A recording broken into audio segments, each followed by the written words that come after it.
Kraft presents The Great Gildersleeve. Yeah.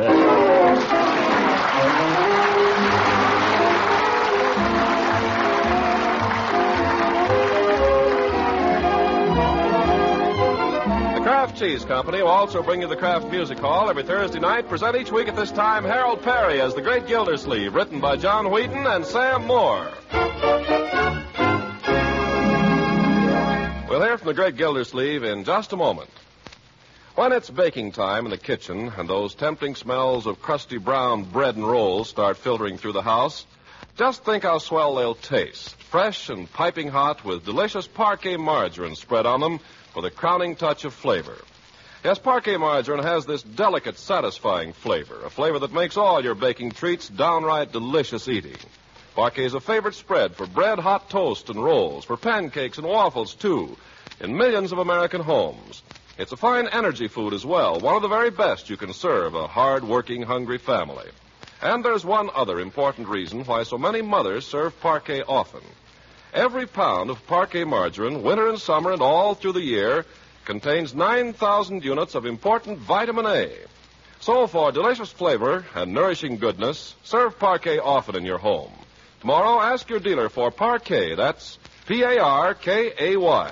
Parquet margarine made by Kraft.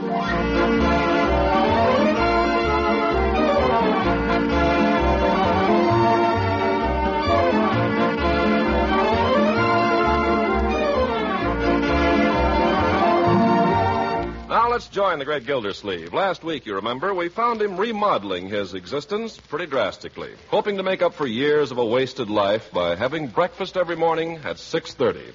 Now, let's see how he's bearing up under his 1944 regime as Monday morning rolls around.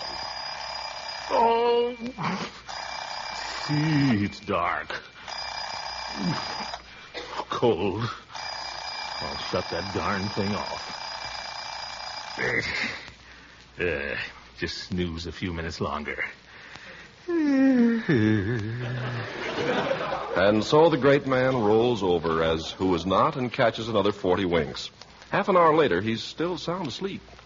Hey, Unc, get up. Breakfast is ready. Go away. Leave me alone. Come on, you've been making everybody get up at 6:30. You gotta play fair. Leave me alone, Leroy. Uncle Lloyd, I thought you were up long ago. What's the matter? Nothing's the matter. What's all the excitement? Well, breakfast's been ready for 15 minutes. Why aren't you up? Well, the alarm clock didn't go off. But it's almost 6:45. You're not sick, are you? Sick? I might be. I don't feel exactly, I don't know. Oh, I hope you're not getting the flu. Any pain in your chest? Sort of. You kind of ache all over? I guess so. Oh, dear, I better call Dr. Pettibone. Oh, no, doctor. I'll be all right. Oh, yes. With all the flu there is in town, I'm not taking any chances.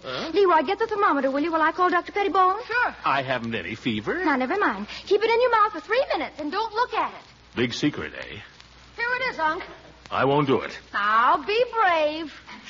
Shake it down, Leroy. It only says 98 now. Shake it down anyway. Maybe I'm subnormal. Could be. Shake it down and bring me my watch off the dresser. Oh, I can tell a minute by counting to 60. Bring the watch, Leroy. Okay. Here, you don't have to get so excited. Mr. Gildersleeve, what's this out here? Oh, don't worry about me, Bertie. Probably nothing at all. Oh, my sister had the flu, and it's terrible. You better not take any chances. Does it hurt when you breathe? Yes. It sort of hurts a little. Oh, my goodness. I don't suppose you want any breakfast then, will you? Well, whatever's the best for me, Bertie. What's the saying, though? Feed a cold and starve a fever. I suppose flu is like a cold. Maybe you've got a fever. You haven't taken your temperature yet. Leroy, go get your breakfast. Okay. Gosh, you try to help. Yes, I think I better have a pretty substantial breakfast, Bertie. Try to head this thing off. Yes, sir. Just plain things, of course, nothing rich or fancy. Oh, no, sir. A little dry toast and tea, maybe? Well, I think a half a grapefruit, perhaps. Some oatmeal with a little cream and sugar. Eggs turned over with a few slices of bacon. Crisp. Some toast, possibly marmalade, and plenty of hot coffee. You think you can handle all that? Yeah, I'll try, Bertie, but I don't think I better get up. Oh, no, sir. I'll bring it to you right here. Yeah, thank you, Bertie. Uncle Mort, Dr. Pettibone will be here about 9. Now, you just stay here and rest while we have breakfast. All right, my dear. Confounded nuisance getting Dr. Pettibone over. Still, you can't be any too careful. Well,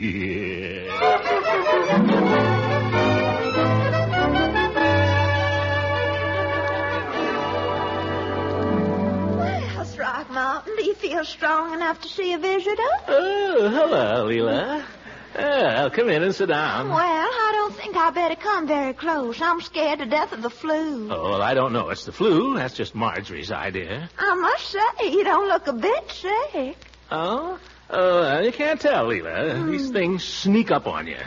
Marjorie's called the doctor. Oh, what doctor did she call? Pettibone, naturally. He's always been my doctor. Well, there are other doctors in Summerfield. Well, you've always called Pettibone. Yes, but he's not really very satisfactory. I believe I'll try Dr. Hargrave next time. I hear he's much more scientific. Who told you Hargrave was scientific? Well, lots of people. He told me himself, too. Oh? Where did you meet him? At that party New Year's Eve. Didn't you meet him? I don't think so. Mm-hmm. I guess you and Miss Goodwin didn't bother much with meeting people. We met everybody that was there. Well, you couldn't forget Dr. Hargrave. He's very tall, distinguished, slender. I knew right away he must be a surgeon. He has the loveliest hands. Was he the fellow that took you out in the kitchen? Oh, no. Was he the one that was following you around with a plate of ice cream? Oh, that silly man. No, that's not the one. Oh, I know. He was the fellow you were waltzing with. Throckmorton, I'm simply amazed at how much you noticed me. And all evening, poor Miss Goodwin thought you had eyes only for her. Stop harping on Miss Goodwin. Was it Hargrave you were whirling around with? Oh, he waltzes beautifully. It's because he studied in Vienna, you know. Everybody in Vienna waltzes beautifully, I've heard. Why don't you try Dr. Hargrave, Throckmorton? Because I want a doctor, not a dancer. Oh, pooh. Dr. Hargrave's 10 times the doctor that old Pettibone is. He studied all about the glands and everything. Yeah, just as I thought. One of these fellows with a smooth bedside manner treats women for diseases they haven't got. Throckmorton, I do believe you're jealous. I am not. I'm sick. Oh, yes, I forgot. You shouldn't be getting me all stirred up like this, Leela. Uncle Mort, here's Dr. Pettibone. Oh? Well, at least I know he'll be honest with me. Oh, hiya, Doc. Hello, Gildersleeve. Morning, Mrs. Ransom. Oh, good morning, Dr. Pettibone. I was just telling Throckmorton how relieved I am that he's in your hands. Oh. Yes. Thanks. Well, what's the matter with you, Gildersleeve? Well, he's been complaining of pain in the chest and general aches all over. It sounds like flu. Uh-huh. Well, we'll soon see. Unbutton your nightshirt. Well, I guess we'd better go, Marjorie. See you later, Throckmorton. Yes, well, if you're sick, I'm no doctor. Stick out your tongue. Biggest tongue I ever saw on a human. I always did say so and always will. Take a deep breath. I didn't get you up here to insult my physique. Come on. Hurry up. I've got really sick people to take care of. By George, Take a breath. What'd you have for breakfast? Just a light breakfast, hardly anything. Now, you might as well give me the facts. I'll check with Bertie anyhow when I go downstairs. Now, listen here, Pettibone. There's such a thing as medical ethics, whether you've ever heard of them or not. I don't mind your being old-fashioned and ignorant, but when you go snooping around my house, well, you just watch out, that's all. Now, don't holler at me. It's bad for your blood pressure. There's nothing the matter with my blood pressure. There's nothing the matter with you, period. Get up and put on your clothes and go to work. You haven't examined me. Yes, well, I don't have to. I've seen you before when you didn't feel like going to the office. Are you suggesting I'm faking? I am. That settles it. I'm going to send for a doctor. Well, go ahead. I'm busy. I got plenty to do. No, you don't. You'll stick around and learn something. That's all right with me at my usual rates. Marjorie, call Dr. Hargrave.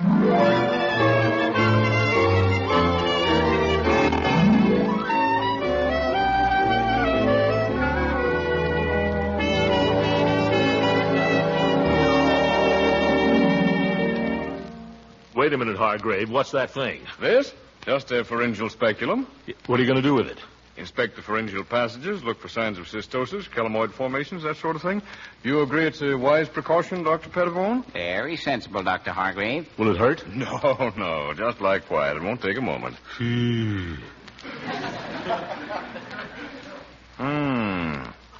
Slight enlargement of the epiglottic fold, superficial erosion of the stenotic fibers. No evidence of Graybar's interstices. You care to have a look, Doctor? Yes, I might as well. This is a nice gadget, Doctor. Yes, I've used it for several years, Doctor. Had a case of Ergelfolter's disease in 1940. This thing was invaluable. I can imagine. I concur with your findings, Doctor. Thank you, Doctor. Well, Mr. Gildersleeve, I think we can safely say you're not suffering from either primary or advanced pharyngitis, Mitchell's disease, Ergelfolter's disease, or laryngeal mycoma. Are they all fatal? Oh, no. No, you mustn't be nervous in an examination of this kind, you know. Just a careful checkup. Now, let's see. You complained of breathing difficulty? It's all right now. Now, Gildersleeve, you asked for an examination, and you're going to get it. You're no longer in charge, Pettibone. Mr. Gildersleeve, I'm merely consulting with Dr. Pettibone. Oh, no. Dr. Pettibone is consulting with you. Oh, was that your understanding, Doctor? Whatever you like, Doctor. Well, in any case, I certainly want to examine your lungs. All right, let's get at it. And keep your eyes open, Pettibone. I don't think Dr. Pettibone has anything to learn from me. By the way, Doctor, I've been meaning to ask you, are you any relation to the Pettibone who performed the operation in the famous Danbury gallstones case in 1914? Yes, that was my own case, Doctor. Not really. Well, it's an honor to meet you. Well, there was a lot of luck in it. Oh, I don't believe it. But it's very similar to the case of Perigord in Paris a year or so later. Oh, yes, I remember Perigord's case. But we mustn't forget the famous case of Sneeden in London. Do either of you gentlemen remember Gildersleeve's case? That reminds me, I've got an appointment. You're in good hands, Gildersleeve. If you'll excuse me, Doctor. Oh, could I have a word with you privately, Doctor? Oh, yes, sir. Now, wait a minute. None of that. I want everything out in the open. Quiet. Remember your blood pressure. Approve a thorough checkup in every department, Doctor? Well, that's up to you, Doctor. I don't see how it could do any harm. Some very contradictory symptoms here. I think I'll take him down to the hospital. Very likely the ride is doing good. What are you two talking about over there? You. Well, stop shaking your heads. You make me nervous. Well, goodbye, Doctor. So long, Gildersleeve. Goodbye. Fine man. Splendid physician. Never mind, Hargrave. What are you going to do to me now? Well, we're just going to take you down to the hospital, Mr. Gildersleeve. Hospital? What for? Just for observation. How soon do I have to go? Just as soon as I can get an ambulance. Ambulance? Oh, this is going to be one of my bad days. It is already.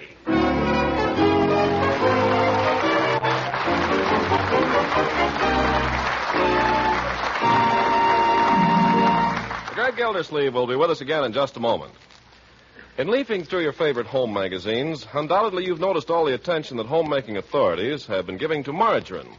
Well, in a recent issue, I ran across some sound advice. It said, give the package label a once-over to be sure the margarine you buy is fortified with protective vitamin A. Well, that's important, of course, because vitamin A is an essential of good nutrition.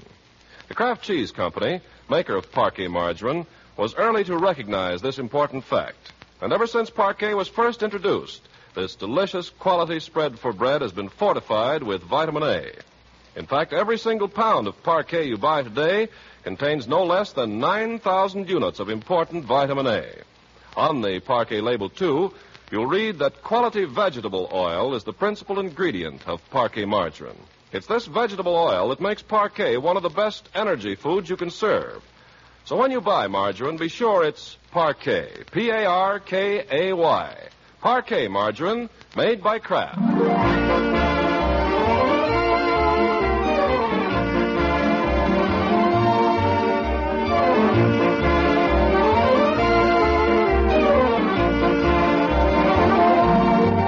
Well, let's see now how Gildersleeve's making out. When we left him, he was on his way to the Summerfield Hospital for observation, and there we find him now in room 218. The shades are lowered, the light is dim, everything is hushed and antiseptic. Dressed in a hospital nightshirt and laid out on a hospital bed, Gildersleeve lies rigid while Dr. Hargrave holds his wrist and times his pulse with a handsome watch.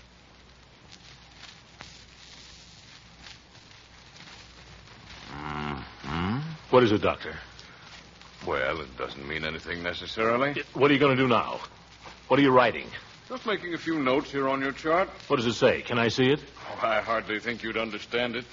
Better just to lie here and relax. How can I relax if I don't know what's going on? No. Just relax, drink plenty of liquids, get a good night's sleep, and in the morning we'll give you a thorough going over. What do you mean?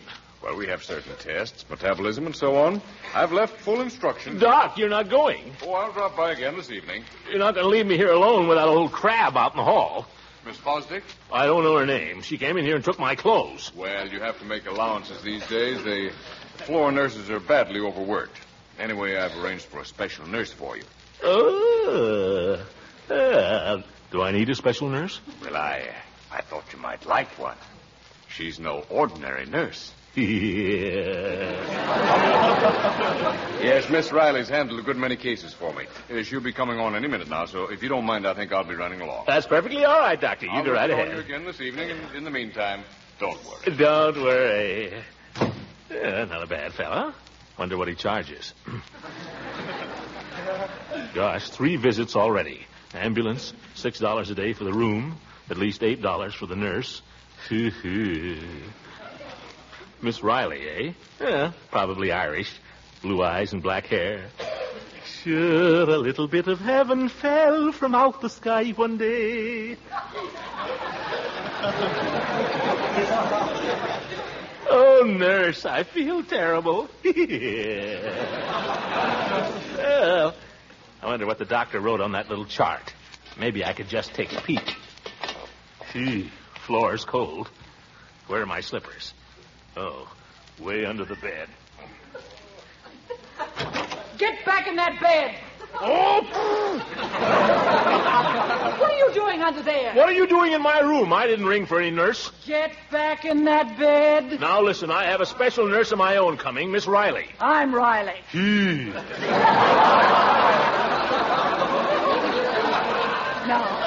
Now get into that bed before I throw you in, and don't think I couldn't do it. I won't argue with you there, sister. You see that? All muscle, not a bit of fat. Which is more than you can say. Now, you be a good boy and behave yourself, or you're going to hear from me. Yes, ma'am. You do just as you're told, and we'll get along fine. The better you know me, the better you'll like me. They all do. Why, the last patient I had gave me a fitted suitcase. Not that I'm going anywhere. Gosh, who's dying? Let's have a little daylight in here. Hey! Well, shut your eyes. You'll get used to it. Where'd the flowers come from? Friend of mine. They smell. I'll give them to the little girl down the hall. Here, put this in your mouth. I've already had my temperature taken. Put it in your mouth. All right. Keep it under your tongue. Don't talk. How do you like my charm bracelet? My boyfriend gave me that for Christmas. Ever see one like that? Yes. Don't talk. You know, you don't look like any invalid to me. How long you been in here? Keep your mouth shut. Well, I see they haven't been starving you anyway. Been putting on a little there lately, haven't you? Well, I guess that's long enough. Here. Oh, you haven't got any temperature anyway. Or have you? What is it? What does it say? Don't be nosy now. Tell me, have I got a fever? I think you'll pull out of it. What are you writing? Just putting it down on your chart. Let me see it. Oh, no, you don't. Where are you going now? Just down the hall. What for? To make little boys ask questions. Oh, by George, I am sick. She's going to call the doctor. If I just knew what was on that chart.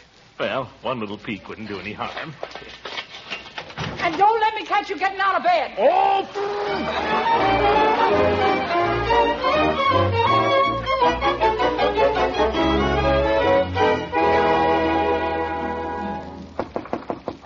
Yes? Are you awake, Gildy? Oh, that's you, John? Yes, come in. Well, so they finally... Now, see, Hooker, I'm not supposed to get excited. I'm sorry, Gildy, I'm sorry. But you look so darn funny. There's nothing funny about it. I'm a very sick man. Sorry, old man. Sorry. Yeah. Of course, it's not funny. I just came up to inquire how you were. I wasn't even going to disturb you, but I thought I'd just tiptoe in for a minute, and then when I saw you lying there in that bungalow apron... Now, listen, you. I'm sorry. This is no bungalow apron. It's a hospital nightshirt, and I didn't design it. Well, how do you get into it? Well, if you must know, it buttons up the back. Oh, surgical gown, probably. Huh? When I had mine out... It's a what? Surgical gown. They use them on the operating table. Easier to slip off and slip on again. Judge, close the door. What for? Close it. Just as you say. Now, did you talk to anybody before you came in here? Just the nurse down the hall. What'd she say? Well, she told me where to find you and said not to stay too long. What'd she say about me? Not a thing. Oh, just as I thought. What do you mean? They won't talk to me either. I can't get a straight answer from any of them, Judge. They won't even tell me what's wrong with me. And that Dr. Hargrave. I hear he's a very good man. A hard man to put your finger on. Well, I understand he studied in Vienna. Maybe he did. What do they teach him in Vienna? You don't know and I don't know. Some pretty strange things have come out of Vienna. Oh, you're just imagining things. I'm imagining nothing. Listen, this morning I felt fine. Well, not fine exactly. A little tired maybe and a little run down. So I let him call in Dr. Pettibone. I thought maybe he'd give me a tonic or something and tell me to stay off my feet. It was Leela who talked me into this. This Hargrave fellow seems to have some kind of power over her. Only the power that a handsome fellow has over any woman, I'd say. Well, he's not so handsome. I think it's that Vienna stuff. Finger kissing. By George, I wish I had Pettibone back. He told me to get up and go to work. But this bird sends me to the hospital for observation. What's that? Well, he just wants to check your symptoms and see whether they develop. There's more to it than that. He's got me a special nurse. You don't say. I can't tell. Something in the wind. Now, listen, Gildy. At the worst, it'll all be over in a few days. With this modern science, removing an appendix is as easy as taking a nickel out of a purse. Who said anything about an appendix? Well, that's one of the things they watch. Did they take a blood test? Well, yes. They took a lot of tests. When the doctor was examining you, did he prod you in the tummy? Well, yes. Appendix. He looked down at my throat. He couldn't see my appendix from there. Well, it could be tonsils, but appendicitis is more likely. And believe me, Gildy, it's nothing. Why, I had mine out 5 years ago. Look. I don't want to look. And all they do, they give you a couple of sleeping pills to make you drowsy. Then they sneak up on you and clap that cone over your face with the ether. Before you know it, bingo. That's what I'm afraid of, that bingo. Well, how's the patient? Ready to go Betty by? Hello, Miss Riley. This is Judge Hooker, my lawyer. How do you do? Always glad to meet a lawyer. I might need one myself someday. I was just leaving, Miss Riley. Judge, don't go. The judge is right. We're closing up here now. I'll just get you a glass of water. Judge. Yes, Gildy? Do me a favor. Get Dr. Pettibone back in the case. But, Gildy, how can I do that? You fired him. I didn't fire him. I just insulted him. Get him back, Judge. I don't care how you do it. Well, I'll try. Tell him to be here the first thing in the morning before they can do anything. I want him to keep an eye on this Hargrave fellow. Here we are. Take the glass. What for? I'm not thirsty. Well, goodbye, Gildy. Oh, I almost forgot what I came up here for. Here, I wanted to get your legal signature on this. What is it? Just a power of attorney. Gives me the legal right to act for you. You know, in case anything happens. It's always best. Hooker, I wish you wouldn't come around with things like that at a time like this. Give me your pen. Look out, you're spilling the water. You take it. Sign right there now. Ralph Martin, P. Gildersleeve. That's pretty shaky, but I guess it'll do. Well, goodbye, Gildy. Sweet dreams. Judge, don't forget. Forget what? You know. Oh, yes, Pettibone. Yeah, I'll do what I can. Bye. Now, sonny boy, you're going to have a nice long sleep. I doubt if I sleep a week. Oh, yes, you will. Here, take these. What are they? Just pills. What kind of pills? Sleeping pills. George Hooker, George!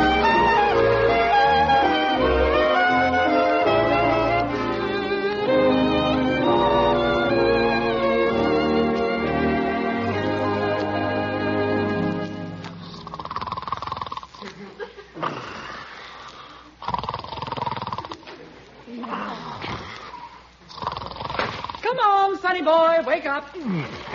Wake up and hear the birdies. Yeah, right away, Bertie. Come on, pull yourself together. Huh? You've got company waiting. Company? Here, comb your hair. You look terrible. Thanks. What time is it? 10:30? I must have slept. I'll say you slept 14 hours. Well, I was overdue. That look better? I guess you won't scare anybody. All right, you can come in now. Oh, Uncle Mort. Marjorie. How are you? How do you feel? Did you have a good night? Hi, Unc. Oh, and little Leroy. Leroy, why aren't you in school? He insisted on coming. I was worried about you, Unc. I had to know how you were. Well, that's very touching, my boy. If true. Bertie, it's all right. You can come in. Bertie, too? What is this? Oh, Mr. Gilsleeve, to see you lying there like that. I've been praying for you every minute. If anything was to happen to you, I just don't know what I'd do. Now, careful, Bertie. Remember what the doctor said. What did the doctor say?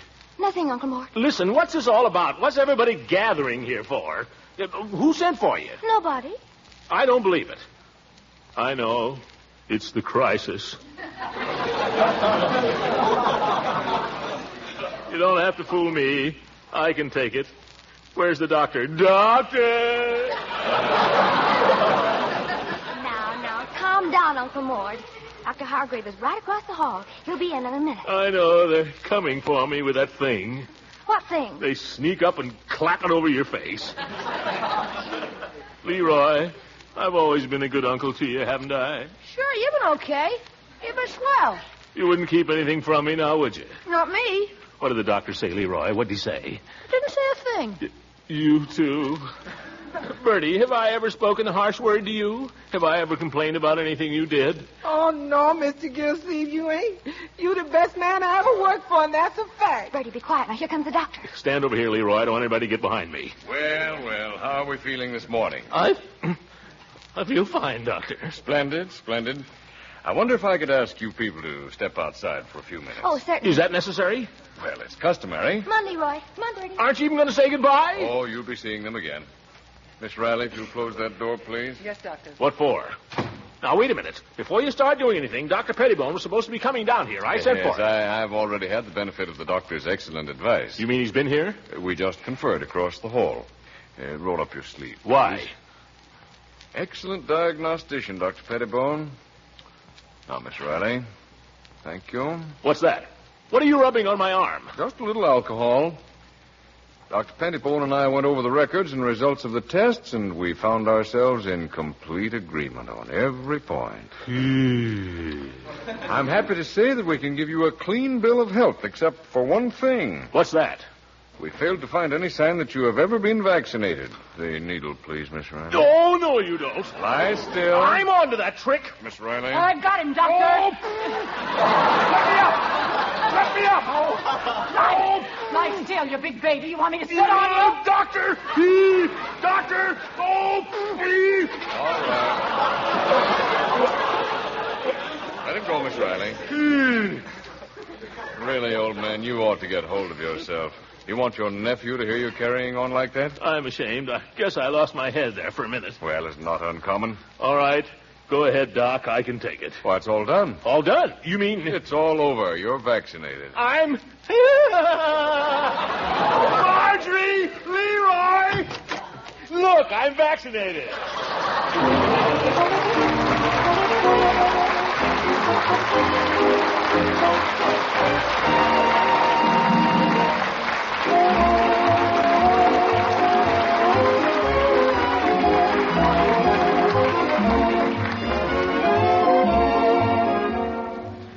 Well, I guess I'll be paying doctor bills for months, but I was lucky I didn't have the flu. The flu's been pretty bad here in Summerfield. Mr. Peavy's been down with it for a couple of weeks, I'm sorry to say. Of course, he's been with us in spirit all the while. But I know you'll all be glad to hear that he'll be back in business at the old drugstore next week. Good night, everybody.